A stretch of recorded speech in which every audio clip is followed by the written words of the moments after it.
Recording by Phil Chenevert.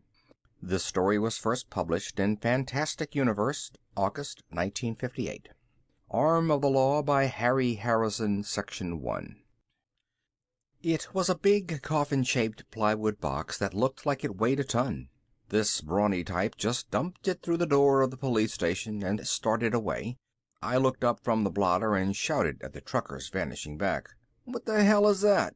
"How should I know?" he said as he swung up into the cab. "I just deliver. I don't x-ray 'em. It came on the morning rocket from Earth is all I know." He gunned the truck more than he had to and threw up a billowing cloud of red dust. Jokers, I growled to myself. Mars is full of jokers. When I went over to look at the box, I could feel the dust grate between my teeth. Chief Craig must have heard the racket, because he came out of his office and helped me stand and look at the box.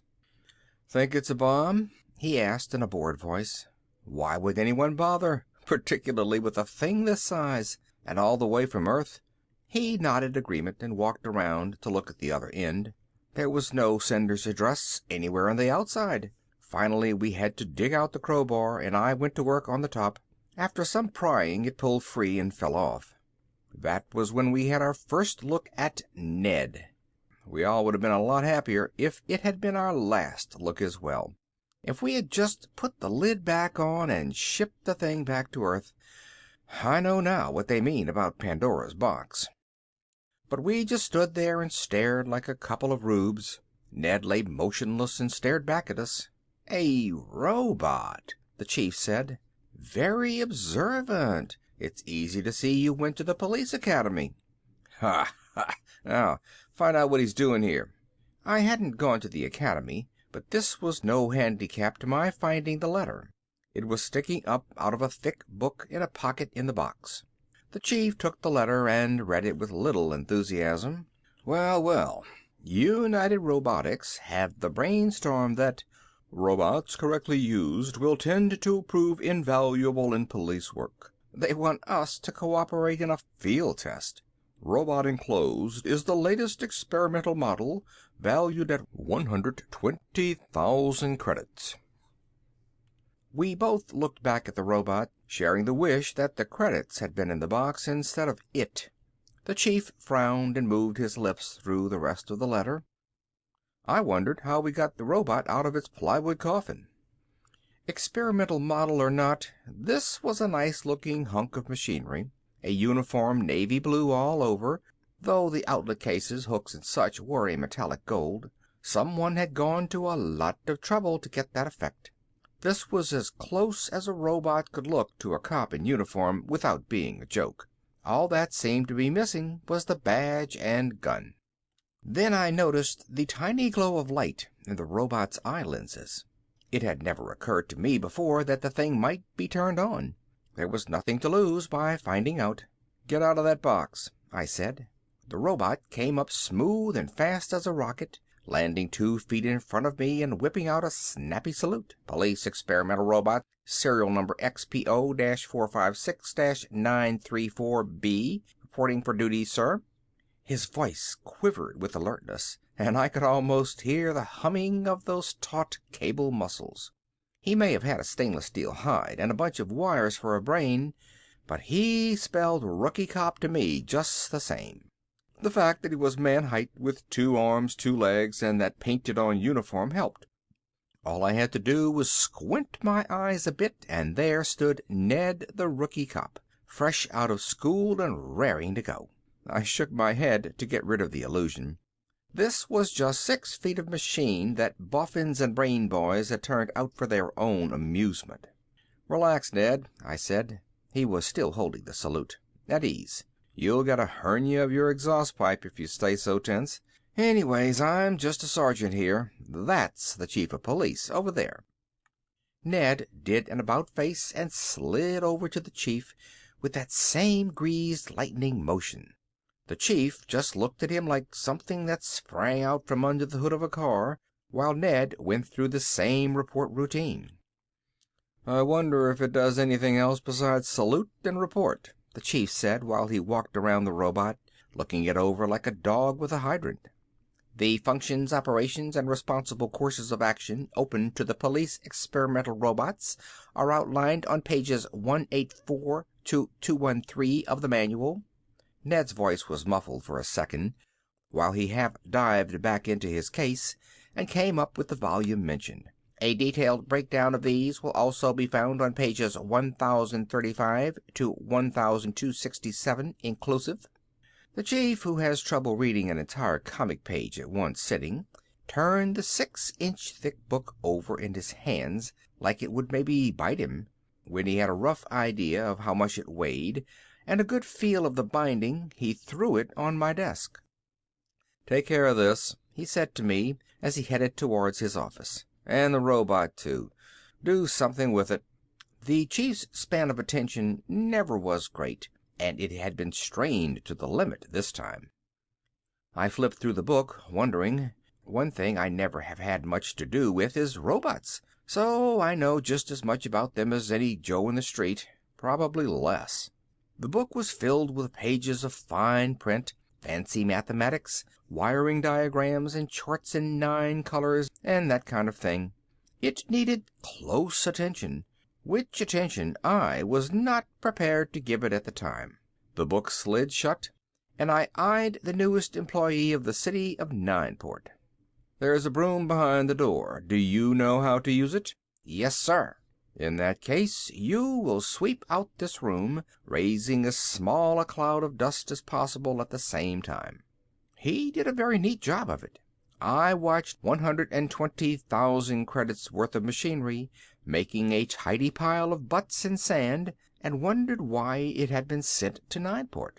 Probably because there wasn't another police force in the solar system that was smaller or more unimportant than ours. The engineers must have figured this would be a good spot for a field test. Even if the thing blew up, nobody would really mind. There would probably be someone along someday to get a report on it. Well, they had picked the right spot, all right. Nineport was just a little bit beyond nowhere. Which, of course, was why I was there. I was the only real cop on the force. They needed at least one to give an illusion of the wheels going around. The chief, Alonzo Craig, had just enough sense to take graft without dropping the money. There were 2 patrolmen, one old and drunk most of the time, the other so young the only scar he had was the mark of the Attram. I had 10 years on a Metropolitan Force Earthside. Why I left is nobody's damn business. I have long since paid for any mistakes I made there by ending up in Nineport. Nineport is not a city. It's just a place where people stop. The only permanent citizens are the ones who cater to those on the way through.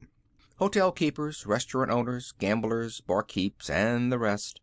There is a spaceport, but only some freighters come there to pick up the metal from some of the mines that are still working. Some of the settlers still come in for supplies. You might say that Nineport was a town that just missed the boat. In 100 years, I doubt if there will be enough left sticking out of the sand to even tell where it used to be. I won't be there either, so I couldn't care less.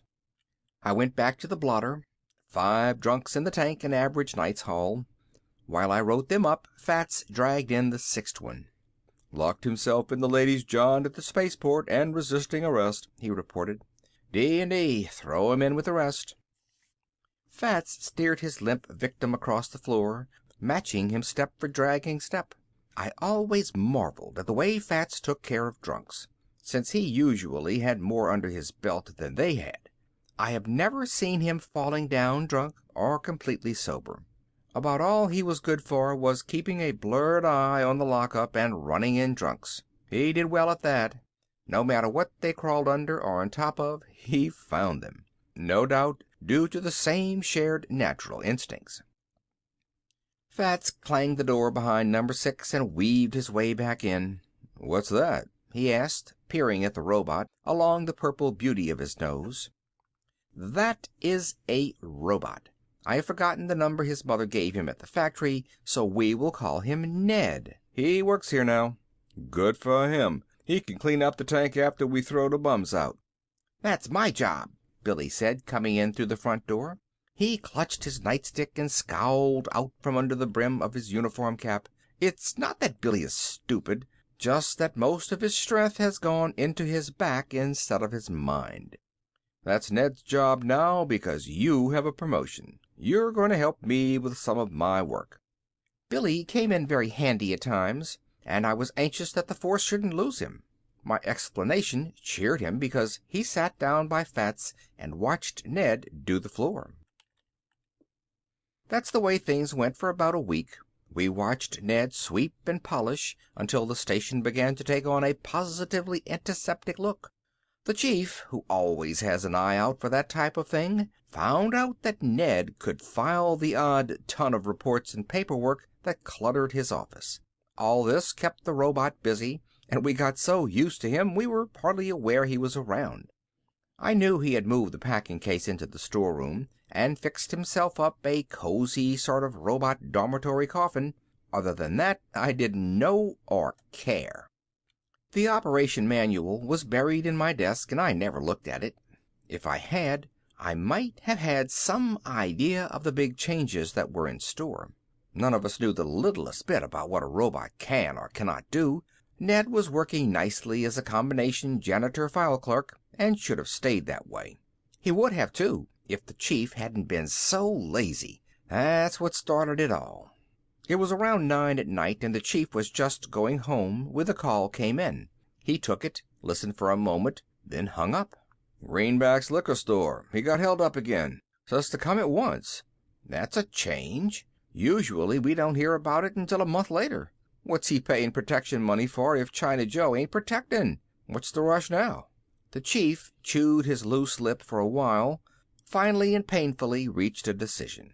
"You better go around and see what the trouble is." "Sure," I said, reaching for my cap. "But no one else is around. You'll have to watch the desk until I get back." "That's no good," he moaned. "I'm dying from hunger, and sitting here isn't going to help me any." "I will go take the report," Ned said, stepping forward and snapping his usual well-greased salute. At first the chief wasn't buying. You would think the water cooler came to life and offered to take over his job. "How could you take a report?" he growled, putting the wise guy water cooler in its place.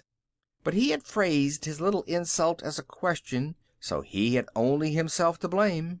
In exactly 3 minutes, Ned gave the chief a summary of the routine necessary for a police officer to make a report on an armed robbery or other reported theft.